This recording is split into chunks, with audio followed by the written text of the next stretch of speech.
Hello drone racers, I'm Mark, and today on Drone Racer 101 we are going to review the Firefly Micro Action Cam. Explore the new world.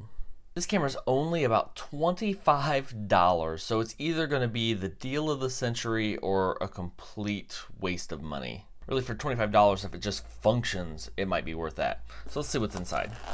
So the front of the manual highlights exactly why people are interested right off the bat.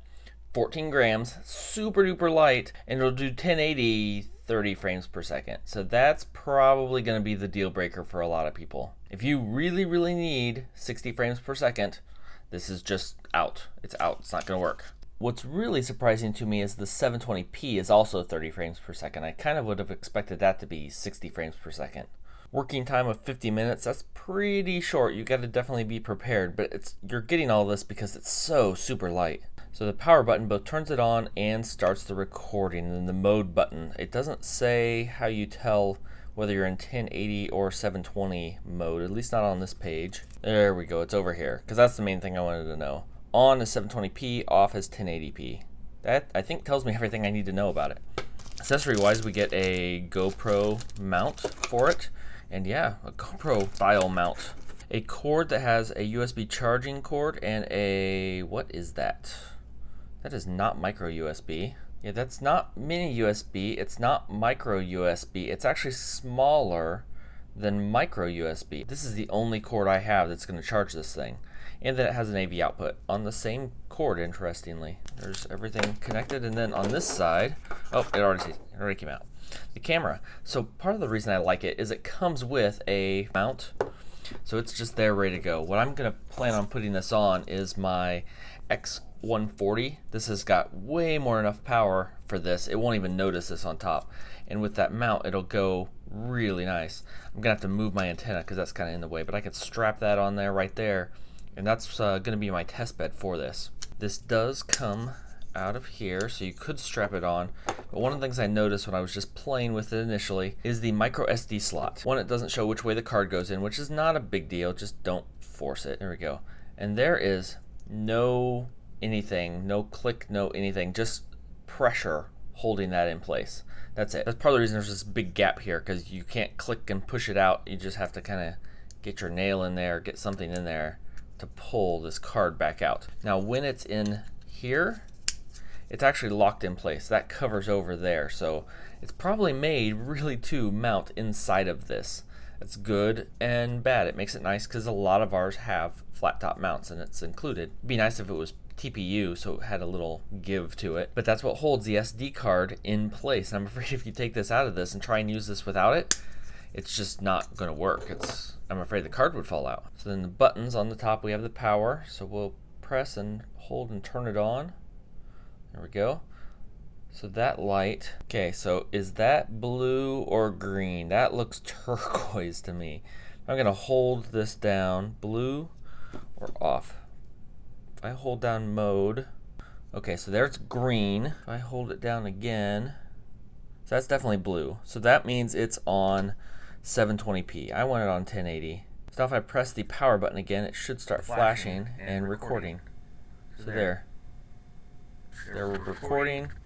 You can see all of our stuff, hopefully. There's what we're going to mount to. This desk is a mess. Press again to stop. That looks successful. And press and hold to turn that back off. There we go. Simple enough. So just for comparison's sake, I want them to prove it. How heavy is it? Okay, so with the case, it's 24 grams. Let's see here. So that's 16. That's 8, yeah. So that case adds quite a bit of weight, but that versus a GoPro, I mean, it's not even close. That's just a GoPro without any mount at all. And we're talking about a huge difference here, because to try and mount a GoPro, that just feels heavy. That's just adding a lot of weight, especially once I put a mount on it. Just doesn't seem practical. It seems like it would be hard on the motors. This feels so light, it's not even gonna notice. I gotta say, that looks pretty darn good, so we'll see how the video actually turns out. First things first, this does have a microphone and it's really bad. So I'm gonna go ahead and turn that off. So here's the flight footage. This is the 1080 footage. And the first thing you'll notice is around the corners, you can actually see the frame from the lens. So it looks very circular. The quality isn't bad, but in order to show you the best representation of the video, I'm actually going to link to two videos in the description, which are the raw footage. You have the 1080 video and then a 720 video. So those are both raw, processed by YouTube. Make sure you turn your audio down before you watch those. So here the 720 video actually fills the full frame and doesn't look like a big porthole through the whole thing. It looks pretty good, but it's not great. It's not quite as good as the Mobius Mini, I would have to say. But here watching on the screen as I'm doing this recording, it doesn't look too bad. Because this is recorded in 4K, we can actually show the two of them side by side. So here you get an indication of how the 1080 really is a bigger video than the 720. Once you stretch this out, there is a noticeable difference. It's not huge, but the quality on these is just kind of okay. I mean, keep in mind this thing's 14 grams. It's super small. It has small processors. It's 26 grams with everything built in, so you're not going to get a full run cam or GoPro quality footage. The question you have to ask yourself, is this okay for what I want? Is this better than what I get out of my DVR? It's a lot better than what I get out of my DVR. A run cam split would probably do better in this case, but that's also built into one model then. You can't just pick that up and strap it to another model and go. It's also a lot more expensive. So is the Mobius Mini. That's about 3 times more expensive. So we'll take a look at those side by side here in a minute. But overall, I was pretty happy with this. It looks okay as long as you don't look too terribly close. If your goal is to have 4K video footage, yeah, this isn't it. If you want a cheap $25 HD camera you can strap to almost anything, you know what? This isn't too bad. My patrons got to jump on the raw videos where I posted those last night so they could take a look. And Curtis said, I love the sweet sounds of eardrum murder. Yeah, that's about right. That audio did not turn out well. Ted thought it looked good for the price of the camera, but his eardrums are hurting. I'm sorry. Maybe I should have done some editing. But he does think the Runcam 3 sounds better. I don't have one of those, so I can't say for sure. Philip wants to know how it compares to the SQ11. I don't know. I'm actually going to have to look that one up. And Frank already pre-ordered one. Cool. Hopefully it's rugged enough to make it worthwhile. I did have one crash you can see in that video, and it doesn't seem to... it got a little bit dirty. I think it's going to be pretty tough in this, though. If I learned nothing else in that flight, it's that the X140 is totally awesome. I'd forgotten how much fun this was. I hadn't flown it in a while. I finally had a day without snow. It was kind of nice. I'm really looking forward to more, but for the Firefly, this mount just makes it absolutely perfect.